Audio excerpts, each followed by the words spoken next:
Всем привет, с вами Левша. В этом мастер-классе я расскажу о том, как выбить деф с нижней базы на карте Руинберг в командных боях.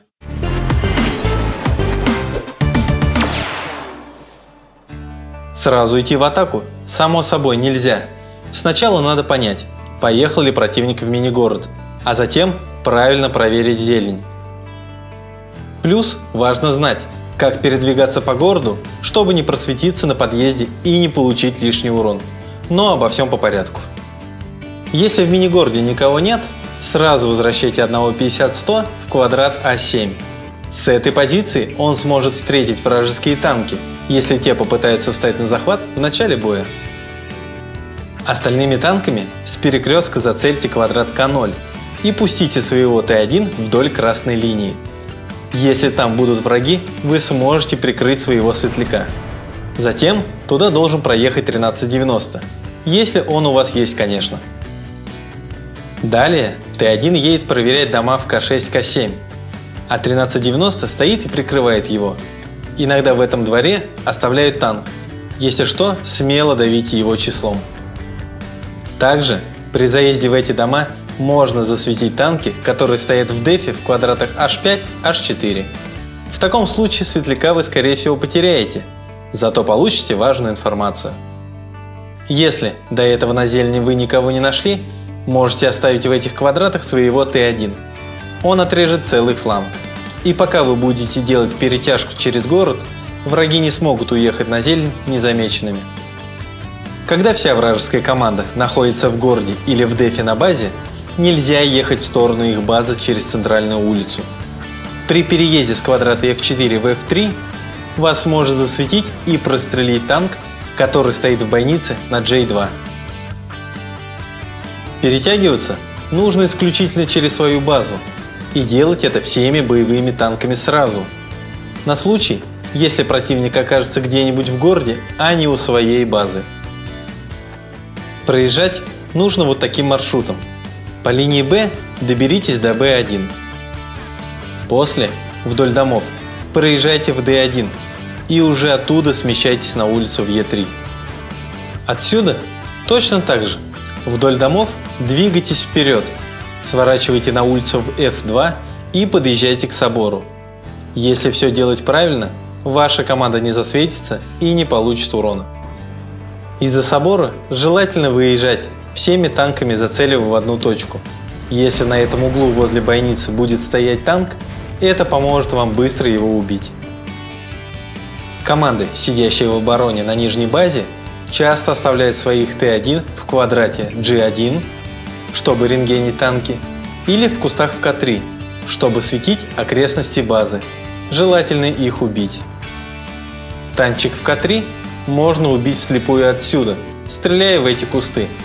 Вы быстро с этим справитесь, если он там есть. А вот светляка на G1 убить сложнее. Если он стоит на насыпи близко к этому прострелу, то его можно убить фугасами из 3. Но это может не сработать, если он правильно встанет. Второй вариант – это одним танком зацелить прострел, а вторым в наглую выехать от насыпи и забрать его. Но это рискованно. Можно получить от танка, что стоит в бойнице, H1J1. Светляков нет, теперь можно начать развивать атаку. Главное не делать глупостей со словами «Командир, подожди, ща попробую подсветить». Выехав от этой насыпи, максимум, что вы сможете увидеть, это снаряд, летящий в вас из бойницы.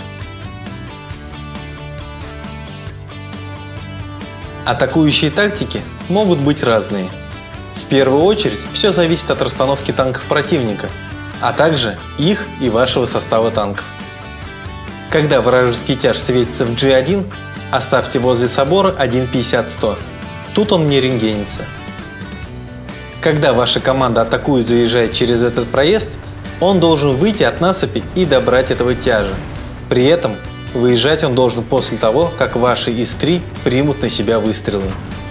В центр врываться можно на двух ИС-3 и давать залп в танк на G1. Четвертый танк надо оставить на углу возле бойницы, чтобы он стрелял по диагонали. А последний ваш танк должен контрить танк возле бойницы на H1J1. Когда вражеский танк, который стоял на простреле базы в К2, выходит на улицу, по которой вы начинали развивать атаку, надо заехать внутрь. Тем самым вы выключите этот танк из боя. Он потратит достаточно времени, пока доедет до ваших танков. И пока он едет, вам надо задавить остальные танки противника, пока вы в большинстве. Также не помешает перед атакой запустить своих Т1, чтобы они танканули хотя бы по выстрелу. Это может зарешать во время атаки. Для второго варианта вам понадобится 2 Т1. Отправив своего 1390 с К6 под бойницы в К2, вы зарентгените там вражеский танк. После чего вам надо сделать так, чтобы он отъехал назад и перестал светить заезд на базу. Если у противника не было по ходу боя информации про другие ваши танки, то скорее всего он откатится, чтобы его не прострелили. Если нет, то попробуйте начать с ним перестрелку. И как только он отъедет, заезжайте в круг базы в этот куст 2 Т1. Светляками вставайте таким образом, чтобы один мог спрятаться за другого. Максимум, что вражеская команда сможет сделать, это прорандомить нужный куст и убить одного Т1. Второго у них достать не получится. Вашей команде останется только ждать, когда враги выйдут из-за укрытия, чтобы сбить захват. Третий вариант, когда стоит тяж в бойнице на H1. Тут даже гадать нечего, он как приманка, а остальные танки его прикрывают. Своего 1390 оставьте возле насыпи на G1. Он ворвется только после того, как ваши тяжи поймают первый залп от врагов. 2 из 3 дайте выстрел по танку в бойнице. Одним 50-100 начните стрелять по диагонали, а другим доберитесь до этой бойницы и смело разряжайте барабан. Танк в бойнице на H1G1 оставьте напоследок, его убить сложнее всего. Еще один случай, когда враги стоят в глухой обороне в К1, К2, G1, G2. Тогда надо выезжать впятером по улице, зацеливая по диагонали. При этом первым должен выкатиться Т1, чтобы просветить расположение противников. После первых перестрелок, когда танки противника начнут отъезжать назад, 2 50-100 проезжают к бойнице на J2 и стреляют оттуда. 2 из 3 въезжают внутрь, а 5-й танк контрит выезд на К2, чтобы прикрыть союзные танки по этой улице. Не забывайте, перед атакой все игроки должны четко понимать, кто что должен делать, иначе вскрыть оборону получится вряд ли. И ни в коем случае не теряйте очки прочности перед взрывом, это очень важно.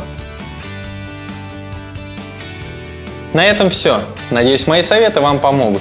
Если у вас возникли проблемы с выбиванием дефа на верхней базе, пишите в комментариях.